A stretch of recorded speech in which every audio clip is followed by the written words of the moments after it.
He devoted his attention to me.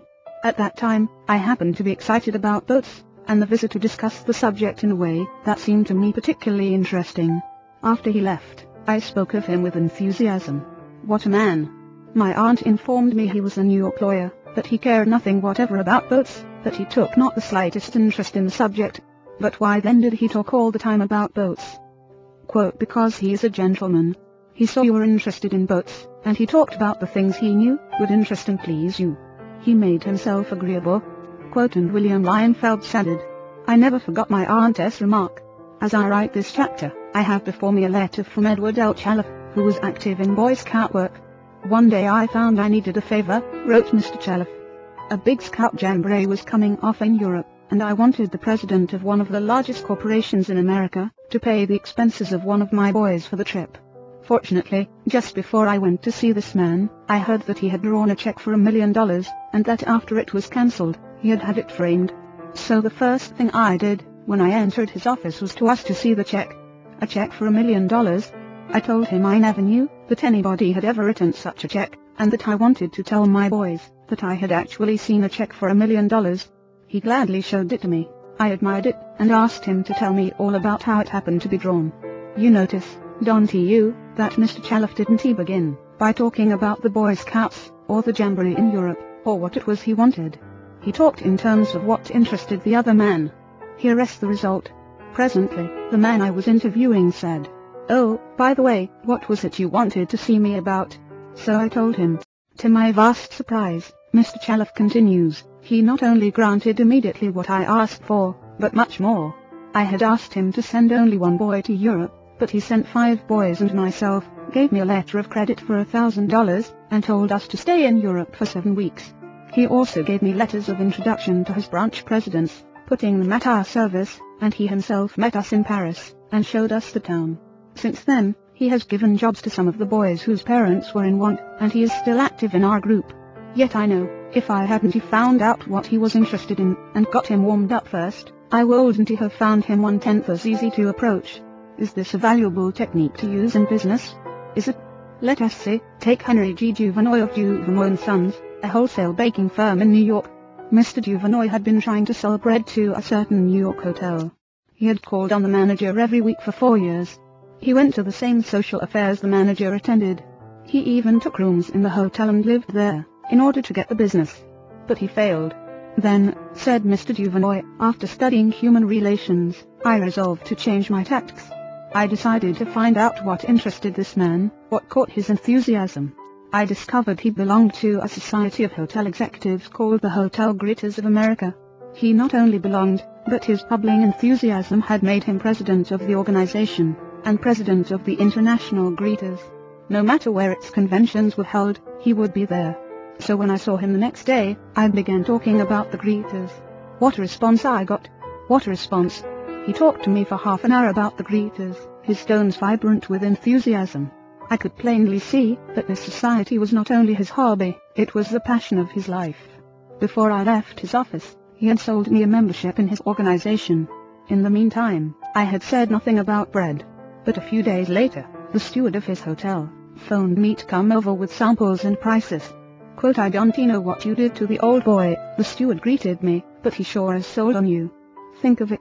I had been drumming at that man for 4 years, trying to get his business, and I'd still be drumming at him, if I hadn't finally taken the trouble to find out what he was interested in, and what he enjoyed talking about. Edward E. Harriman of Hagerstown, Maryland, chose to live in the beautiful Cumberland Valley of Maryland, after he completed his military service. Unfortunately, at that time there were few jobs available in the area.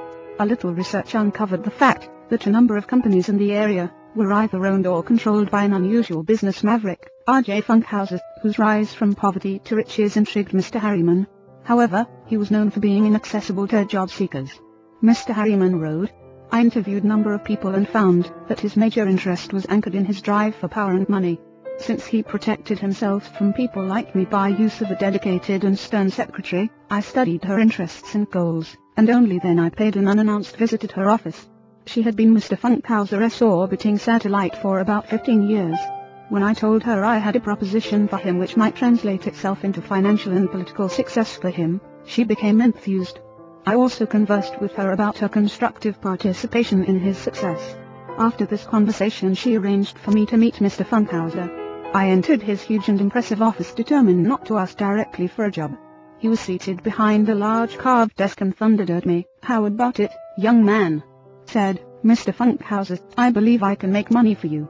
He immediately rose and invited me to sit in one of the large upholstered chairs. I enumerated my ideas and the qualifications I had to realize these ideas, as well as how they would contribute to his personal success and that of his businesses. RJ, as he became known to me, hired me at once, and for over 20 years I have grown in his enterprises, and we both have prospered. Talking in terms of the other person's interests pays off for both parties. Howard Z. Herzig, a leader in the field of employee communications, has always followed this principle. When asked what reward he got from it, Mr. Herzig responded that he not only received a different reward from each person but that in general the reward had been an enlargement of his life each time he spoke to someone. Principle 5. Talk in terms of the other person's interests. 6. How to make people like you instantly. I was waiting in line to register a letter in the post office at 33rd Street and 8th Avenue in New York. I noticed that the clerk appeared to be bored with the job, weighing envelopes, handing out stamps, making change, issuing receipts, the same monotonous grind year after year. So I said to myself, I'm going to try to make that clerk like me. Obviously, to make him like me, I must say something nice, not about myself, but about him. So I asked myself, what is there about him that I can honestly admire? That is sometimes a hard question to answer, especially with strangers. But, in this case, it happened to be easy. I instantly saw something I admired no end. So while he was weighing my envelope, I remarked with enthusiasm, I certainly wish I had your head of hair. He looked up, half startled, his face beaming with smiles. Well, it isn't as good as it used to be, he said modestly. I assured him that, although it might have lost some of its pristine glory, nevertheless it was still magnificent. He was immensely pleased. We carried on a pleasant little conversation, and the last thing he said to me was, many people have admired my hair. I'll bet that person went out to lunch that day walking on air. I'll bet he went home that night and told his wife about it. I'll bet he looked in the mirror and said, it is a beautiful head of hair. I told his story once in public, and a man asked me afterwards, what did you want to get out of him? What was I trying to get out of him? What was I trying to get out of him? If we are so contemptibly selfish that we can radiate a little happiness and pass on a bit of honest appreciation without trying to get something out of the other person in return, if our souls are no bigger than sour crab apples, we shall meet with the failure we so richly deserve. Oh yes, I did want something out of that chap. I wanted something priceless. And I got it. I got the feeling that I had done something for him without his being able to do anything, whatever in return for me. That is a feeling that flows and sings in your memory long after the incident is past. There is one all-important law of human conduct. If we obey that law, we shall almost never get into trouble. In fact, that law, if obeyed, will bring us countless friends and constant happiness. But the very instant we break the law, we shall get into endless trouble. The law is this: always make the other person feel important.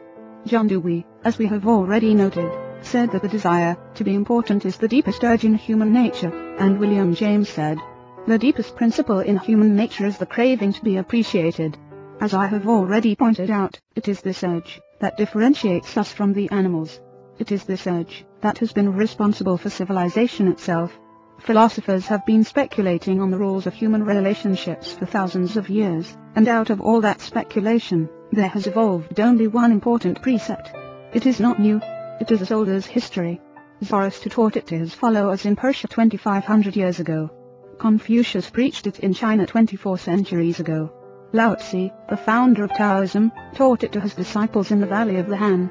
Buddha preached it on the bank of the holy Ganges 500 years before Christ.